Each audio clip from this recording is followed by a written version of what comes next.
அடுத்த செய்தி வந்துட்டு ராஞ்சனா படத்தை பற்றி இருக்குது.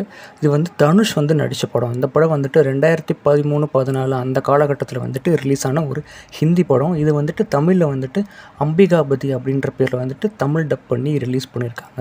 ஸோ இந்த படத்தை வந்துட்டு ப்ரொடியூஸ் பண்ணது யாருன்னு சொல்லிட்டு பார்த்தீங்கன்னா, ஈரோஸ் இன்டர்நேஷ்னல் அப்படின்ற வந்துட்டு ஒரு மூவி ப்ரொடக்ஷன் பண்ணுற ஒரு கம்பெனி வந்துட்டு இருக்காங்க. இவங்க தான் வந்து அந்த படத்தை அப்போது ப்ரொடியூஸ் பண்ணியிருக்காங்க.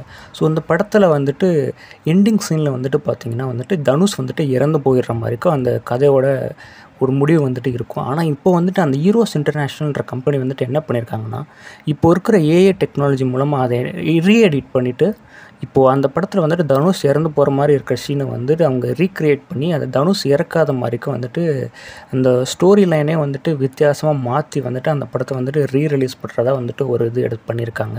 ஸோ இது வந்துட்டு வயலேஷன் ஆஃப் காப்பிரைட் அப்படின்னு சொல்லிட்டு அந்த படத்தோட ஸ்டோரி ரைட்டர், டேரக்டர் இவங்கெல்லாம் வந்துட்டு ஒரு பிரச்சனையை வந்துட்டு கிளப்பியிருக்காங்க.